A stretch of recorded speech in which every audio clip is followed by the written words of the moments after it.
J'aimerais vous dire qu'on ne peut pas parler de résurrection sans parler de la croix, sans parler de la mort. Il y a une résurrection quand il y a un mort, on est d'accord. Chez les anglo-saxons, souvent, le vendredi soir, ils font une réunion spéciale pour parler de la crucifixion et le dimanche matin, ils se réunissent pour faire la joie, pour parler de la résurrection. Nous, on va tout faire ce matin ensemble. On ne s'est pas vu vendredi soir pour faire une réunion spéciale pour parler de la crucifixion.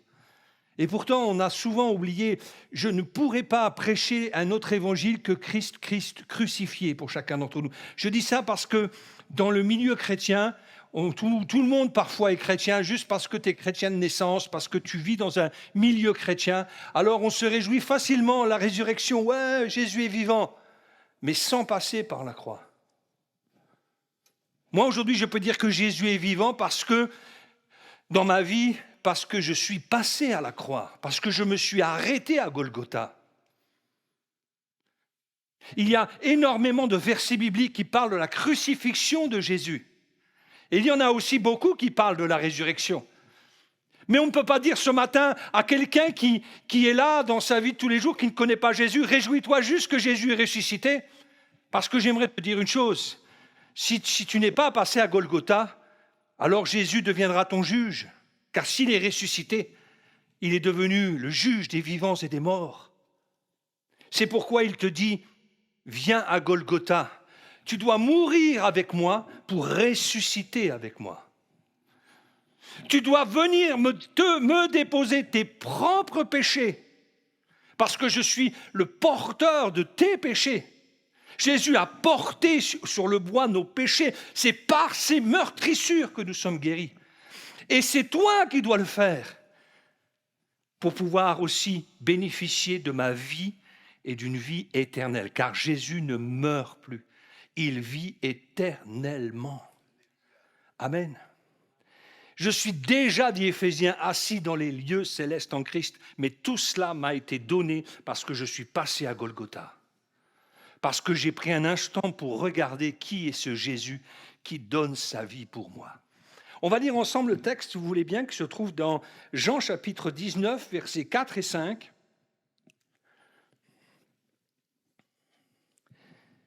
Pilate sortit de nouveau et dit aux Juifs, « Voici, je vous l'amène dehors, afin que vous sachiez que je ne trouve en lui aucun crime. » Jésus sortit donc, portant la couronne d'épines et le manteau de pourpre. Et Pilate leur dit, « Voici l'homme. » En latin, ecce homo. En grec, id anthropos.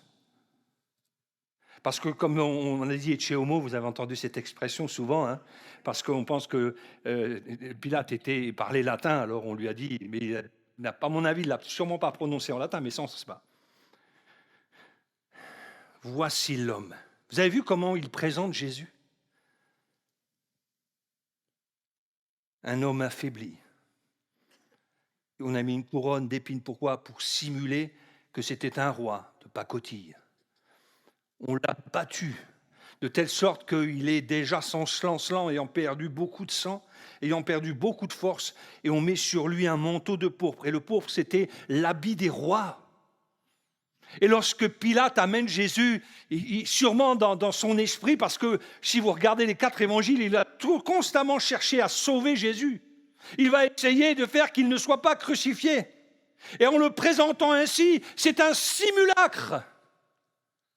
Et il dit, mais cet homme-là, regardez-le, voici l'homme, qu'est-ce que vous voulez que je craigne? Il n'a aucune armée, il n'a aucun soldat, il n'a aucun centurion. Et même quand à un moment un disciple va sortir une arme, lorsqu'il est arrêté dans le jardin de Gethsémanée, qu'il sort une arme pour couper l'oreille d'un des serviteurs, Jésus dit, rends ton arme. Parce que celui qui se sert de l'épée périra par l'épée.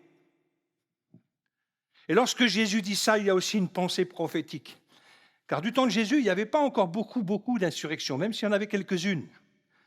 Mais c'est à partir de 70 et quelques temps avant, 60 et à partir de 60, 66, que des groupuscules vont commencer à naître. Déjà, peu de temps avant, il y avait les fameux sicaires. Vous avez entendu parler des sicaires. C'était des gens avec des courts poignards qui venaient et qui tuaient des Romains comme ça dans des embuscades. D'ailleurs, la guérilla, on pense que la guerre de guérilla est venue du temps des Juifs. Et beaucoup de gens se sont commencés à s'armer et commencé à tuer des Romains, à tuer des soldats dès qu'ils le pouvaient. Et vous savez que Titus, en 70, est venu et a détruit tous ces gens-là. Et il se réclamait Messie.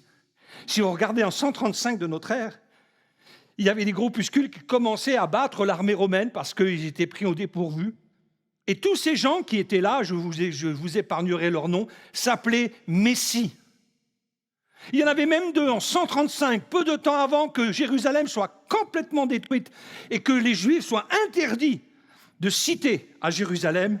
Il y avait deux factions et les deux se disputaient pour savoir qui était le Messie. Parce que dans l'idée du peuple juif, c'était exactement ce qu'il y avait du temps des Maccabées, il y avait du temps des Asmonéens. C'est-à-dire que quelques siècles avant que Jésus arrive, deux, 3 siècles avant, il y a toute une dynastie de gens qui ont commencé à se rebeller contre l'envahisseur grec. Et tous ces gens étaient appelés des messies, des rois. Ils avaient imprimé leur visage sur la monnaie. Et le peuple du temps de Jésus avait la nostalgie de ces temps-là. Il faut savoir que les pharisiens prenaient de plus en plus de place au sein du Sanhédrin. Vous savez qu'il y avait les Sadducéens et les pharisiens. Les pharisiens prenaient de plus en plus de place et eux avaient la nostalgie de cette dynastie. Qui est celui qui montre à une armée, jettera les Romains en dehors, se battra jusqu'à la mort? Et Jésus n'est pas venu ainsi. Jésus n'est pas venu avec des couteaux, avec des kalachnikovs, avec des bombes. Il est venu pour vaincre le péché, pour vaincre la condamnation et le jugement éternel loin de Dieu. Alléluia. Ce Jésus est présenté, voici. J'aime bien l'expression « voici l'homme ». En gros, mais ce n'est qu'un homme. Regardez-le. Pourquoi je vais le libérer? Plusieurs fois, Pilate dit, mais je n'ai rien, il n'est pas coupable. Ils ont essayé de trouver des arguments contre Jésus. Alors, il a d'abord été voir les sacrificateurs, les docteurs de la loi. Il a été voir les principaux. Alors, ils ont dit, ils se sont vus ensemble, ils disent, ça s'en est assez, on va se débarrasser de Jésus. Pourquoi? Parce que Pilate l'a compris. Il est dit dans plusieurs évangiles que Pilate savait que c'est par jalousie, par envie qu'ils avaient livré Jésus. Pourquoi? Parce que de plus en plus de gens commençaient à venir à lui. Il y avait tellement de miracles incroyables. Il y avait tellement de choses qu'ils ne pouvaient pas expliquer. Et en même temps, comme leur cœur n'était pas changé et que Jésus disait la vérité, montrait du doigt là où ça faisait mal, mettait à la lumière ce qui était caché, les gens, ces sacrificateurs qui étaient coupables, ils étaient plus coupables que les autres parce qu'ils cachaient des choses, qu'ils mettaient des lourds fardeaux sur les gens et que leur vie et leur cœur n'étaient pas changés. Et se sont mis ensemble, il faut se débarrasser de ce Jésus. Parce que ce n'est pas le Jésus dont nous avions pensé. Combien de gens parfois voient Jésus comme celui qui « donne-moi à manger, donne-moi un travail, je veux toujours être en bonne santé, je veux avoir un bon mari, donne-moi une maison, une bonne retraite. » Ah oui, en ce moment, on va avoir un Jésus pour avoir la retraite à 60 ans. Quand à un moment donné, Jésus nourrissait les foules et qu'il y avait des miracles, après les avoir nourris, ils ont essayé de mettre Jésus et de le faire roi. Vous avez vu ça? Non pas parce qu'ils reconnaissaient en lui quelqu'un qui allait régner sur leur vie, mais quelqu'un qui allait leur donner à manger. Jésus connaissait, la Bible dit, il connaissait leur cœur. Il savait que c'est pour manger, pour être béni. Bénis-moi, bénis-moi, bénis-moi, donne-moi de continuer à vivre ma vie comme avant, mais simplement deviens celui qui, quand j'ai besoin, je sonne, tu viens et tu bénis. J'aimerais te présenter un Jésus, non pas pour te bénir tous les jours dans ta petite vie et continuer ton train-train pour aller jusqu'à la mort éternelle, mais un Jésus qui dit, c'est tellement sérieux, j'aime tellement le monde, et le péché est un tel mal que je vais donner ma vie pour toi. Amen. Voici l'homme. Il n'a pas d'armée, il n'a jamais frappé personne, il n'a jamais insulté personne, il n'a fait que du bien. Il guérissait tous ceux qui étaient malades et délivrait tous ceux qui étaient sous l'empire du diable, car Dieu était avec lui. Jamais homme n'a parlé comme cet homme.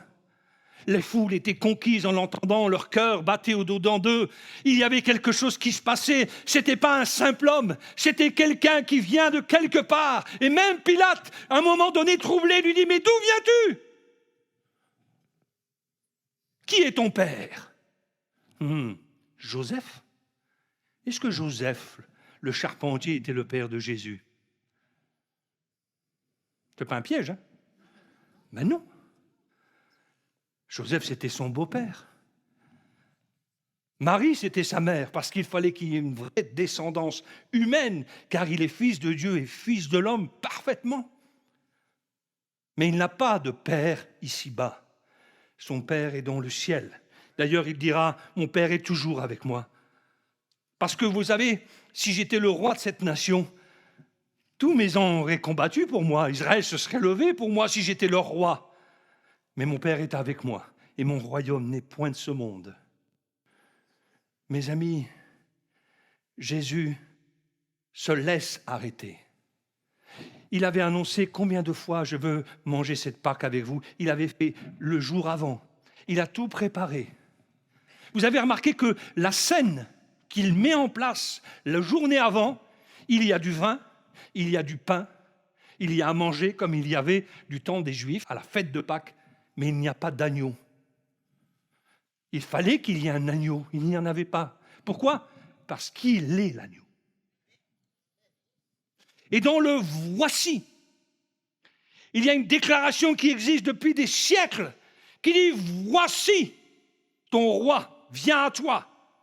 Voici, fille de Sion, ton roi assis sur l'ânon, le petit d'une ânesse. Voici ton roi humble » dans Zacharie chapitre 9, verset 9. Ton roi. Et le mot humble en hébreu peut aussi signifier souffrant. Ce que l'on doit savoir, c'est que le Christ, dans les Écritures passées, dans Ésaïe, dans Zacharie, dans les psaumes, car les psaumes sont considérés comme des livres prophétiques par certains, puisque David était aussi prophète. Mes amis, tout cela annonçait que le Christ, avant d'être le Christ triomphant, devait être le Christ souffrant. C'est pour ça qu'à chaque fois que Jésus, lorsqu'il va leur ouvrir l'esprit, il va prendre tous les textes de l'Ancien Testament qui démontraient que Christ devait souffrir. Et cette révélation-là nous est donnée par le Saint-Esprit, que le Christ doit souffrir avant d'être le Christ triomphant. Pourquoi ? Parce que Dieu est juste et vrai. Amen. Écoutez-moi bien, mes amis. Le péché, on ne peut pas l'enterrer. Le péché, on ne peut pas l'enfuir. Le péché, on ne peut pas le cacher.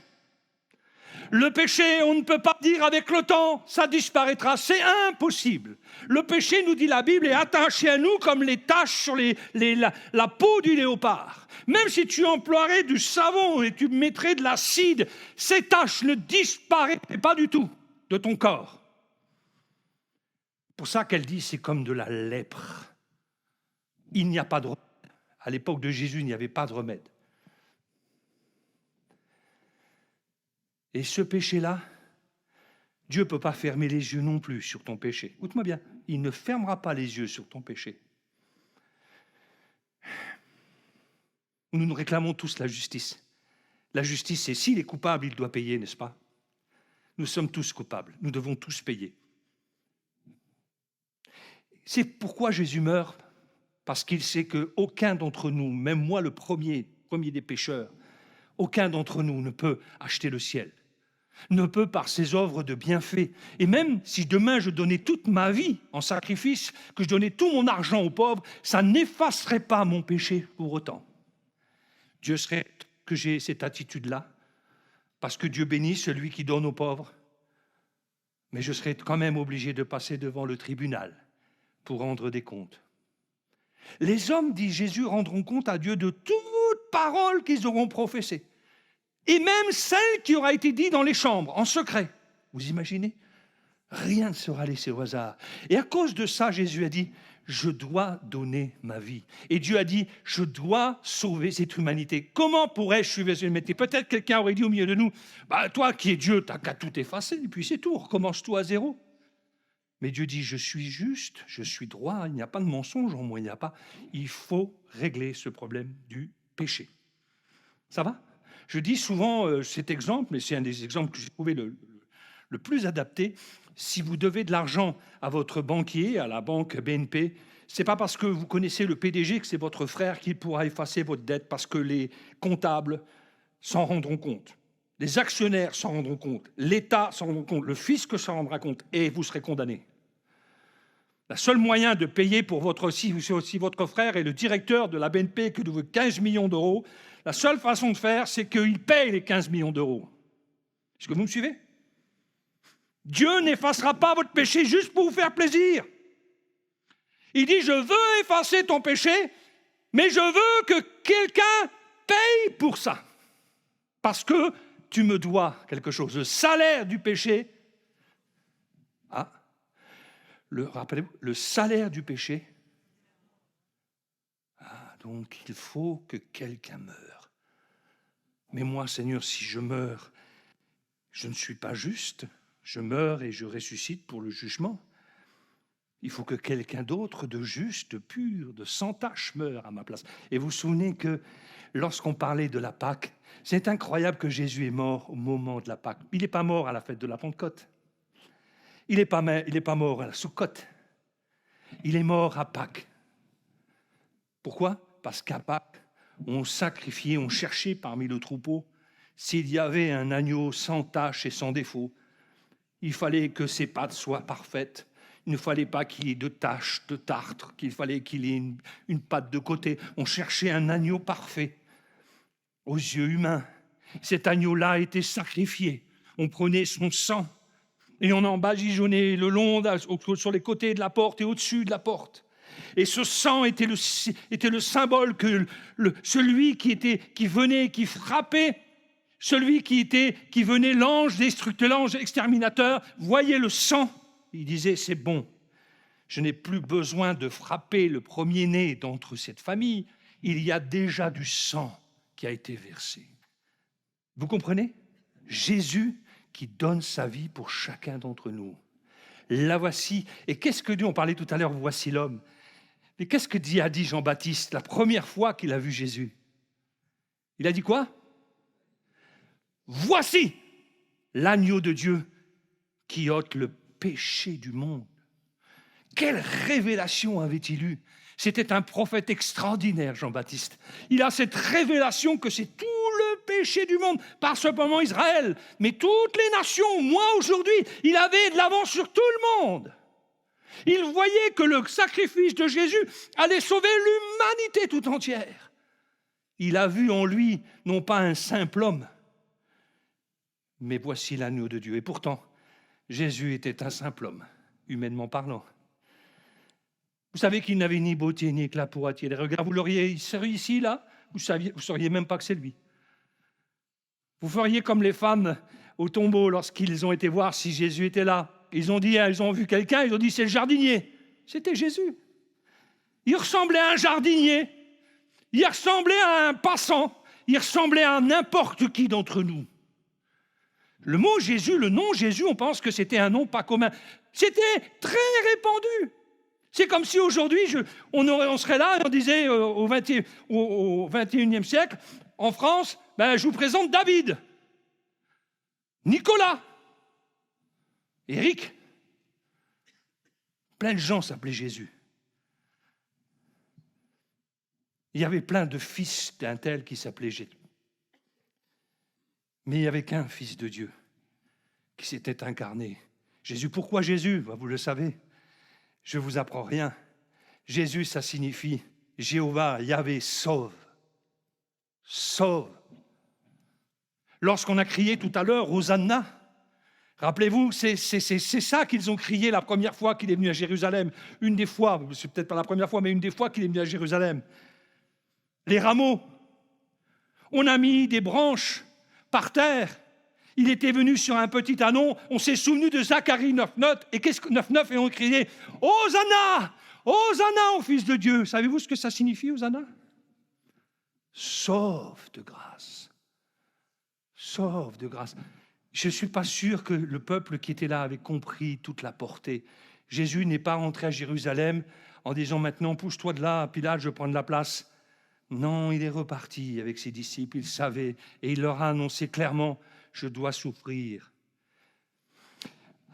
Mes amis, voici un homme qui est le Fils de Dieu, qui ne fait pas bling-bling, qui n'en m'a pas plein les yeux, mais qui humblement, sans rien dire, accepte de souffrir à ta place et à la mienne. Lorsque j'ai regardé ce Jésus avec les yeux de la foi, je ne vous le montrerai pas physiquement, j'ai pris une image, on ne sait pas qui c'est juste un artifice. Mais si avec les yeux du cœur vous regardez Jésus, regardez-le comme celui qui prend votre place. Par son sang, j'ai la vie. Il y avait du sang partout à Jérusalem. Il faut savoir que des sacrifices, il y en avait tous les jours, tout le temps. Du temps de Jésus, il y avait des piscines à côté, où on était tous les gens en train de laver les animaux, laver le sang. Tous les jours, on avait des sacrifices. Tous les jours, des animaux étaient égorgés. Le sang coulait à flot. Il y avait du sang tout le temps. Et Jésus accomplit tout ce que l'Ancien Testament avait annoncé en une seule offrande, l'offrande du corps de Jésus. Le sacrifice a été fait une fois pour toutes.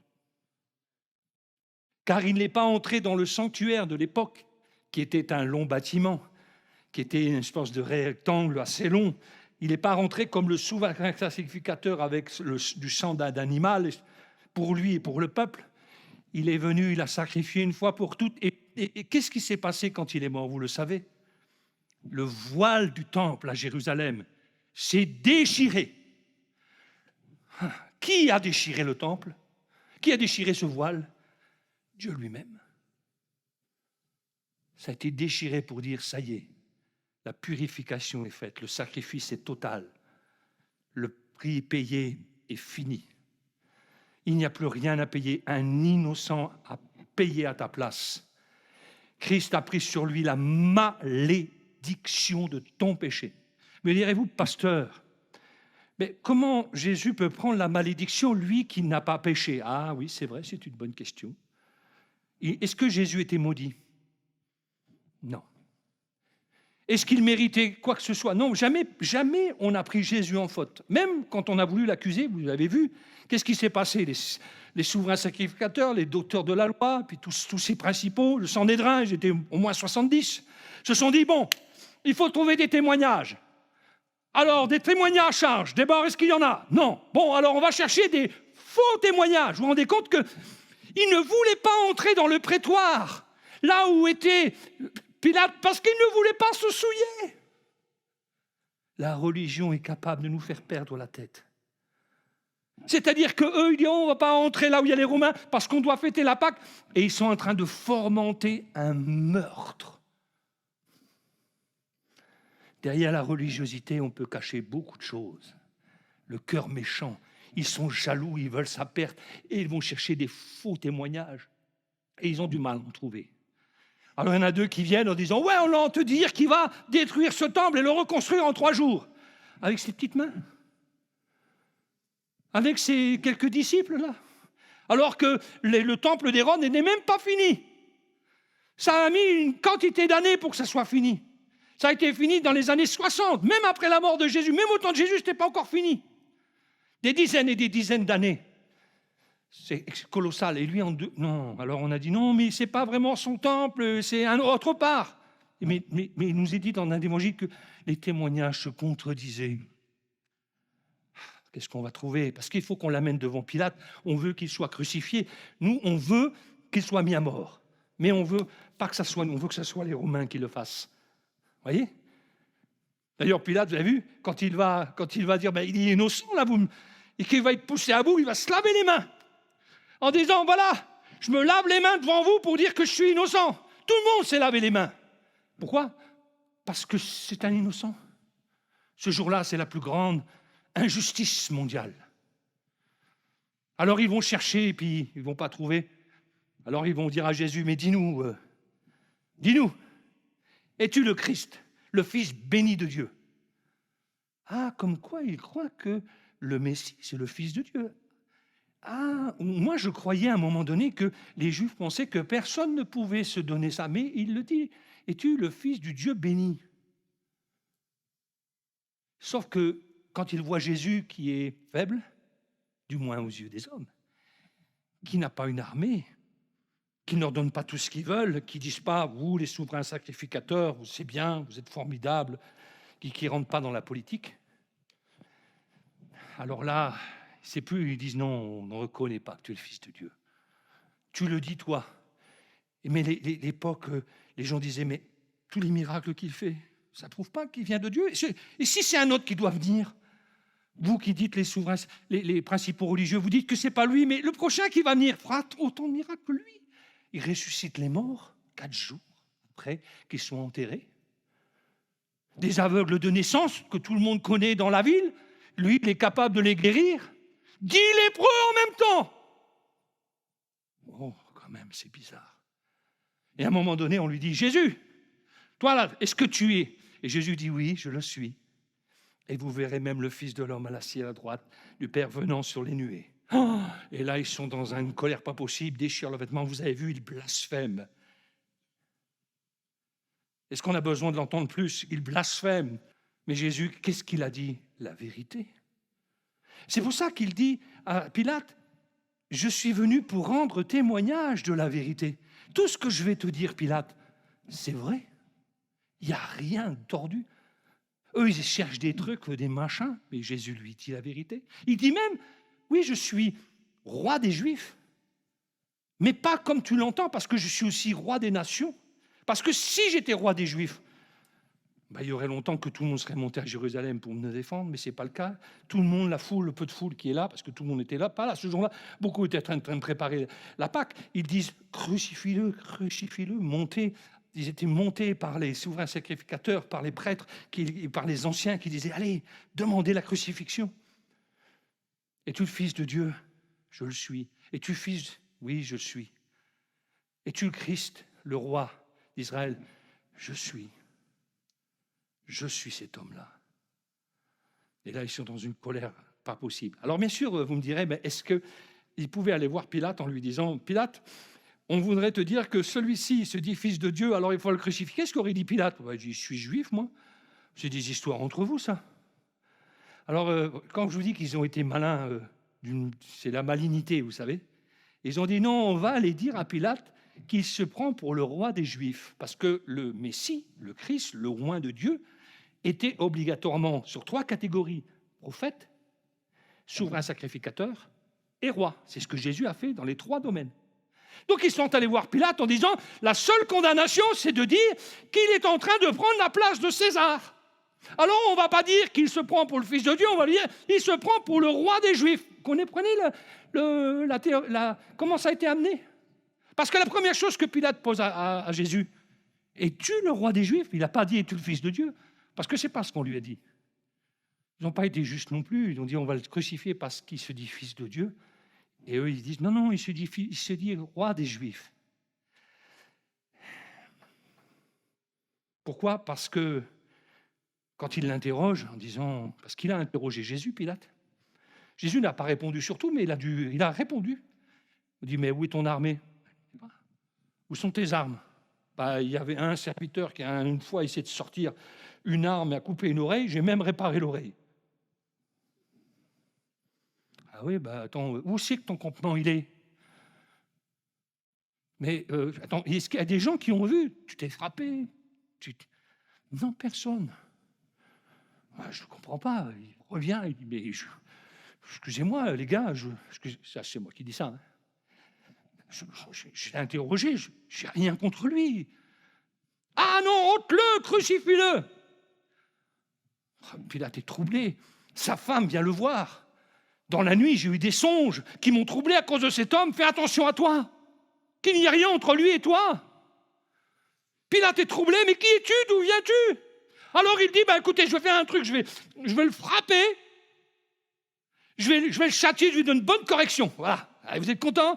Et vous savez qu'à l'époque, je voudrais pas, mais à l'époque, la flagellation, c'était pas le martinet, pam, hein. C'était des bouts de chair qui ont été. Si vous regardez la Passion du Christ, certains commentateurs disent que c'était sûrement même en deçà de ce que ça pouvait être. Il revient habillé, il dit, bon voilà, ils vont avoir pitié quand je vais leur présenter ce Jésus, habillé en rouge, avec une couronne d'épines, à moitié chancelant, il est tout maigre, il n'est rien, il n'est pas costaud, il n'a jamais fait de sport, enfin je veux dire, pas de sport de combat, c'est pas un gladiateur, c'est un simple homme, crucifie-le. Alors Pilate a encore une idée, il dit, bon, j'ai encore une carte à jouer. Il en a plusieurs, Pilate. La première qu'il dit, c'est, ah mais au fait, il est galiléen? Oui, il est galiléen. Ah, ça tombe bien, Hérode est dans la ville. Hérode de l'époque, qui était un des petits-fils d'Hérode, qui régnait sur la Galilée. Alors il dit, bah, comme ça, oui, toujours, excusez-moi, on s'en débarrasse. C'est pesant, c'est gênant cette affaire. Il l'envoie vers Hérode. Hérode l'interroge, mais Jésus ne répond pas parce qu'il n'a rien à faire avec Hérode. Se moque de lui, on met un tissu sur son visage, on lui tire la barbe, on le frappe, on lui crache dessus. Eux, des souverains sacrificateurs, eux, des rois, eux font des choses comme ça. Et il le renvoie vers Pilate, et Pilate, à nouveau, se retrouve avec ce Jésus. Mais que ferais-je de ce Jésus, de cet homme-là? Alors il dit, voilà, je vais essayer de faire quelque chose, ça ne marche pas, alors je vais faire la coutume de d'habitude. La coutume de d'habitude, c'était quoi? C'est qu'à Pâques, le peuple réclamait quelqu'un à gracier. Alors, Pilate a dû se dire, bon, ben là, c'est bon, j'ai quelqu'un là qui est fameux, qui avait un fameux bandit, c'était qui? Barabbas. Alors lui, on le connaît, puisque apparemment toute la ville était au courant qu'il avait fait une sédition, c'est-à-dire qu'il avait été contre l'Empire romain, il avait créé une émeute, un des évangiles dit qu'il était voleur, et des évangiles disent qu'il y a eu un meurtre. Donc la totale, quoi. Un terroriste, même si à l'époque ça n'existait pas. Et on a dit, ben, quand je vais présenter, et c'est là, c'est pas dit dans Jean, mais dans un évangile, c'est Pilate qui propose en disant, ben voilà, il y a Barabbas, et il y a ce Jésus-là. Lequel je vais vous libérer? Il dit, ça y est, c'est fini, c'est bon. Barabbas, c'est comme si, je ne sais pas moi, l'ennemi public numéro 1, Mesrine de l'époque. Tout le monde va dire, Barabbas, non, Jésus. Mais non, ça ne marche même pas. Et vous comprenez, lorsque Jésus dit à Pilate, mais tu sais, tu ne me réponds pas, parce qu'à un moment donné, il pose une question, puis Jésus ne répond plus. Il dit, mais tu ne sais pas que j'ai le pouvoir de te crucifier ou le pouvoir de te relâcher? Que répond Jésus? Il dit, tu n'as aucun pouvoir sur moi si ça a été donné en haut. Et je vais vous faire une confidence. Quand on regarde les évangiles, on se rend compte que Pilate n'a pas pu sauver Jésus. Et l'ultime, ça va, vous me suivez encore? Vous êtes avec moi? L'ultime, c'est qu'à un moment donné, ils voulaient encore. Et là, ils ont fait encore plus de politique. Ils ont dit, mais tu n'es pas l'ami de César. Ah bon? Parce que ce Jésus se déclare roi, et en faisant ça, il s'oppose directement à ton autorité à toi et à l'autorité de tout l'Empire romain. Et là, il est encore troublé. La Bible nous parle plusieurs fois que Pilate est troublé. Mais d'où vient cette haine? D'où vient tout ça? Pourquoi tel acharnement contre Jésus? Et ils vont même dire ceci, nous n'avons comme roi que César. Vous voulez que je le répète? C'est ce qu'ils ont déclaré. Nous n'avons comme roi que César.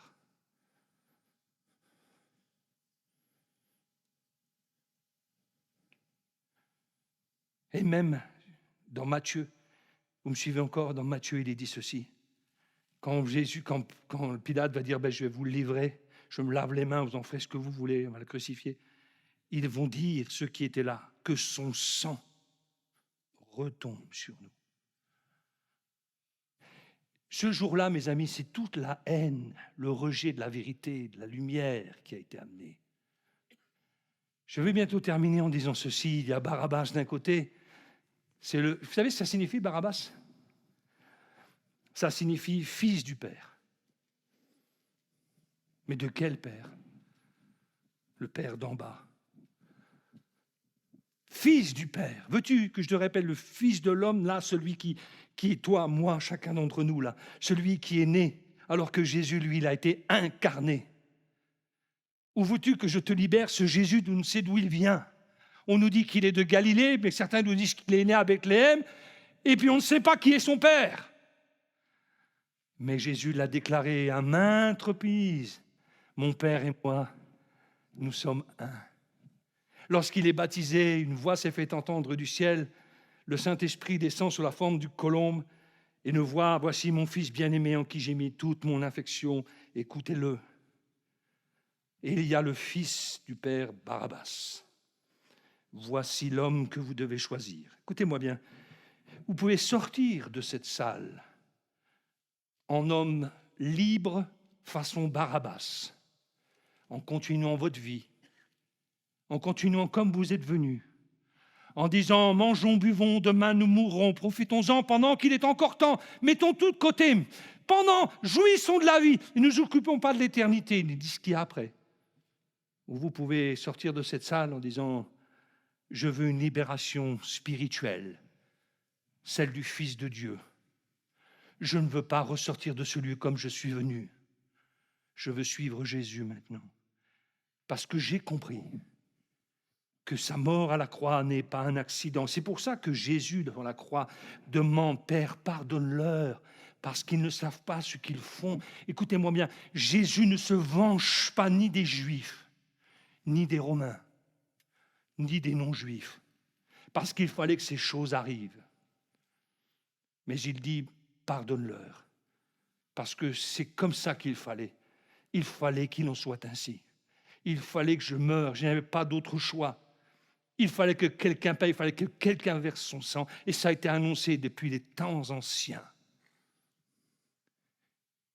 C'est pourquoi aujourd'hui Jésus dit, c'est pour toi que je suis mort. Je ne te rends pas coupable de ma mort, comme si maintenant on a des comptes à régler. Je viens te dire que personne ne m'a pris ma vie. Jésus l'a dit, personne n'a pris sa vie. Je l'ai donnée. Pas demander au groupe de louanges de venir. J'ai donné ma vie pour toi. Voici l'homme. Et je termine en disant, il est vivant. Amen. Il n'est pas resté dans ses journées morts. Il a été prêché aux enfers. Il a été dire à ceux qui ne croyaient pas, voyez, vous n'aviez pas la foi et c'est arrivé. Et à ceux qui espéraient, qui avaient la foi, qui étaient dans le sein d'Abraham, il a dit, voilà, c'est fait. Et il les a pris avec lui.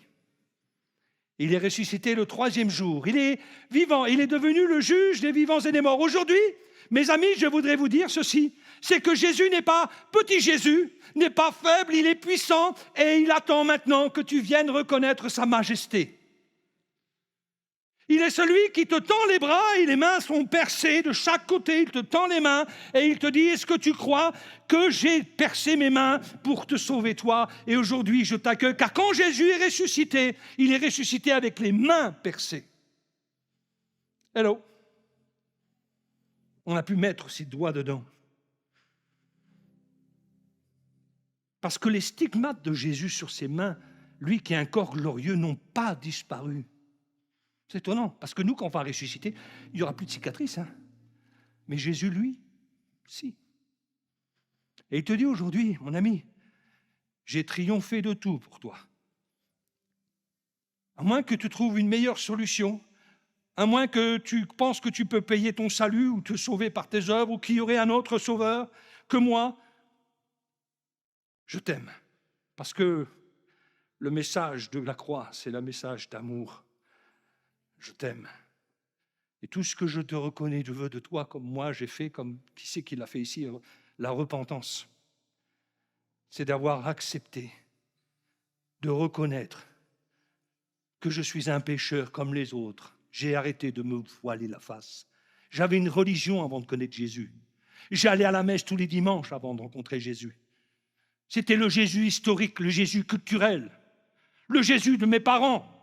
Mais pas le Jésus de ma vie de tous les jours. Aujourd'hui, je me lève le matin, Je me lève avec Jésus. Quand je dors la nuit, des fois, il m'arrive de me réveiller. Je sais qu'il est là, il m'arrive de prier. Je marche aujourd'hui, moi qui vous parle, Jésus est en moi. Il est avec moi. Sa justice me couvre. Son sang a tout payé. Aujourd'hui, mon ami, Jésus est là. Il est vivant. Tu sais, il est au milieu de nous. Ce n'est pas moi qui l'ai déclaré, c'est lui qui l'a dit. Toutes les fois où 2 ou 3 personnes seront rassemblées en mon nom, je serai maintenant et dans le futur, je serai au milieu d'eux.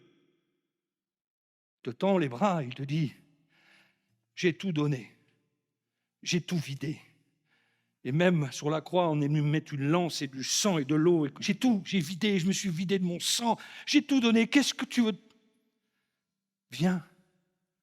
Je n'ai pas de rancœur. Je veux te pardonner ton péché. Je ne veux pas me venger. Je veux que tu reconnaisses tes fautes. Et je suis venu non pas pour perdre, dit Jésus, mais pour sauver. Est-ce qu'on peut fermer les yeux ensemble? Vous voulez bien? Alléluia.